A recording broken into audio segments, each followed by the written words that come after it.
ഞങ്ങൾ സാധാരണഗതിയിൽ നിന്ന് വ്യത്യസ്തമായി വളരെ സൗഹാർദ്ദപരമായിരുന്നു സീറ്റ് ചർച്ചകളും തീരുമാനങ്ങളൊക്കെ തന്നെ. ഘടകകക്ഷികളുടെ സീറ്റ് വിഭജനം നന്നായി പൂർത്തീകരിച്ചു. പാർട്ടിക്കകത്ത് അടിത്തട്ടിൽ ചർച്ച നടത്തി മുകൾത്തട്ടിൽ അംഗീകാരം കൊടുത്താണ് സ്ഥാനാർത്ഥി പ്രഖ്യാപിച്ചത്. പക്ഷേ 3 ഇടങ്ങളിൽ കോൺഗ്രസ് സ്ഥാനാർത്ഥിക്ക് വിമതനായി 3 പേർ മത്സരം ശ്രദ്ധയിൽപ്പെട്ടിട്ടുണ്ട്. പലരും നോമിനേഷൻ കൊടുത്തിരുന്നു. ജില്ലാ കോൺഗ്രസ് കമ്മിറ്റിയുടെ ആവശ്യപ്പെട്ടനുസരിച്ച് എല്ലാവരും പിൻവാങ്ങിയതാണ്. പക്ഷേ 3 പേർ പിൻവാങ്ങിയിട്ടില്ല എന്ന് മനസ്സിലാക്കാൻ സാധിച്ചു. ആ 3 പേരോടും ഞങ്ങളൊരു 48 മണിക്കൂർ സമയം കൊടുക്കുന്നുണ്ട്. 48 മണിക്കൂറിനുള്ളിൽ അവർ മത്സരരംഗത്ത് പിന്മാറി UDFൻ്റെ ഔദ്യോഗിക സ്ഥാനാർത്ഥിക്ക് പിന്തുണ പ്രഖ്യാപിച്ചുള്ള പ്രഖ്യാപനം നടത്തണം. അങ്ങനെ നടത്തിയില്ലെങ്കിൽ കർശനമായ നടപടി പാർട്ടി ഭാഗത്തുണ്ടാവും. എന്ത് സംശയക്കാര്യത്തിലുള്ളത്? കാരണം ഞാൻ പറഞ്ഞില്ല, എന്തെങ്കിലും സമയക്കുറവുണ്ടോ, അല്ലെങ്കിൽ ഞങ്ങളറിയല്ലോ പെട്ടെന്നുള്ള എന്തെങ്കിലും മനക്ഷോഭം കൊണ്ടോ, അതല്ലെങ്കിൽ എന്തെങ്കിലും മാനസികാവസ്ഥ കൊണ്ടൊക്കെ ആണെങ്കിൽ ഞങ്ങൾ ഒരു കേഡർ പാർട്ടിയെ പോലെ വല്ലാതെ അച്ചടക്കത്തിൻ്റെ വാളോങ്ങി പേടിപ്പിക്കുന്നില്ല. 48 മണിക്കൂർ സമയം അവർക്ക് കൊടുക്കുന്നു 3 പേർക്കും. ആ 3 പേരും 48 മണിക്കൂറിനുള്ളിൽ ആ മത്സരരംഗത്ത് പിൻവാങ്ങി UDF സ്ഥാനാർത്ഥിയെ പിന്തുണയ്ക്കുന്നു എന്ന് പ്രസിദ്ധീകരണം നടത്തിയാൽ നടപടി ഒഴിവാക്കും. ഇല്ലെങ്കിൽ 48 മണിക്കൂർ കഴിഞ്ഞാൽ 26-ാം തീയതി കർശനമായ നടപടിക്ക് അവർക്കെതിരെ സ്വീകരിക്കും. ഞങ്ങൾക്ക് അത്രയേ ഉള്ളൂ. നിങ്ങളതിന് കൂട്ടായിരുന്നാൽ മതി.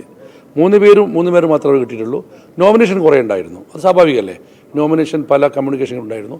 അത് ഇന്നലെയും മെഞ്ഞാന്നുമായി നടത്തിയ ചർച്ചയിൽ പൂർണ്ണമായിട്ടും അവരൊക്കെ തന്നെ പിൻവാങ്ങിയതാണ്. ഇപ്പോൾ ഫറൂഖ് മുനിസിപ്പാലിറ്റിയിൽ 5 പേരുണ്ടായിരുന്നില്ലേ, അവരെല്ലാം പിൻവാങ്ങിയല്ലോ. ഇതിപ്പോൾ എന്തായാലും ഞാൻ പറഞ്ഞ 48 മണിക്കൂറിനുള്ളിൽ അവരുടെ സ്നേഹപൂർവ്വം ഞാൻ ആവശ്യപ്പെടുകയാണ്. പിൻവാങ്ങി UDF സ്ഥാനാർത്ഥിയെ പിന്തുണയ്ക്കുമെന്ന് കത്തിറക്കി പ്രസിദ്ധീകരിക്കണം.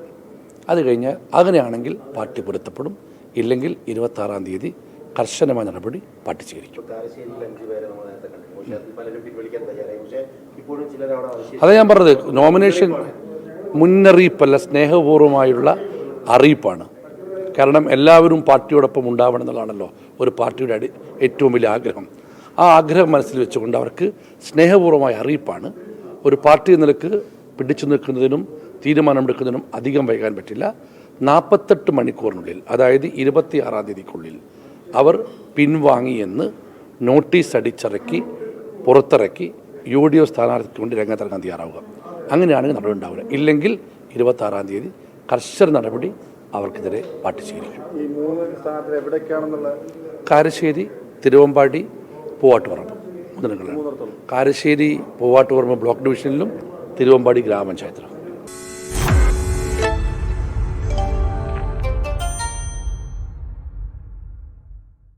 ലോകത്തെവിടെയായാലും ഏത് സമയത്തും 24 വാർത്തകളും ഓഗ്മെന്റഡ് റിയാലിറ്റി പാക്കേജുകളും എക്സ്പ്ലെയിനറുകളും വിശദമായി കാണാൻ ഞങ്ങളുടെ YouTube ചാനൽ നിങ്ങൾക്ക് സബ്സ്ക്രൈബ് ചെയ്യാം.